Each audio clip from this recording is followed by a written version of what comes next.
Tak diinginkan ibu kandung, Raffi bongkar asal-usul Lili sampai diadopsi. Ternyata asal-usul Lili, anak adopsi Nagita Slavina rupanya diambil dari panti asuhan di Bali.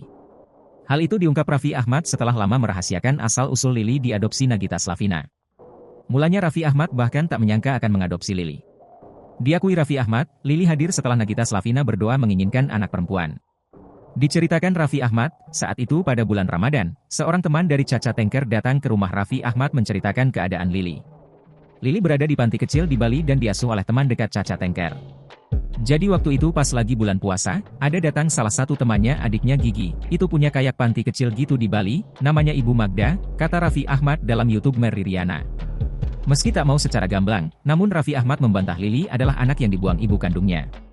Dia bawa bayi. Tadinya dia cuma mau menjelaskan saja, ini ada anak, ibunya sudah mencoba dari malam untuk mungkin kenapa, saya juga nggak bisa cerita, maksudnya bukan dibuang ya, sambungnya. Lili baru dilahirkan saat pertama kali bermalam di rumah Raffi Ahmad hingga ia mau mengasankan. Pas malam, bayi itu ada di rumah, masih keadaan merah, aku azanin aja, ungkapnya. Setelah beberapa hari di rumahnya, Raffi Ahmad dan Nagita Slavina memutuskan untuk mengasuh baby Lili bersama-sama.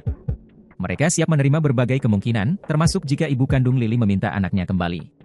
Bagi Raffi Ahmad dan Nagita Slavina saat ini adalah menjaga dan merawat Lili dengan sepenuh hati adalah fokus utama.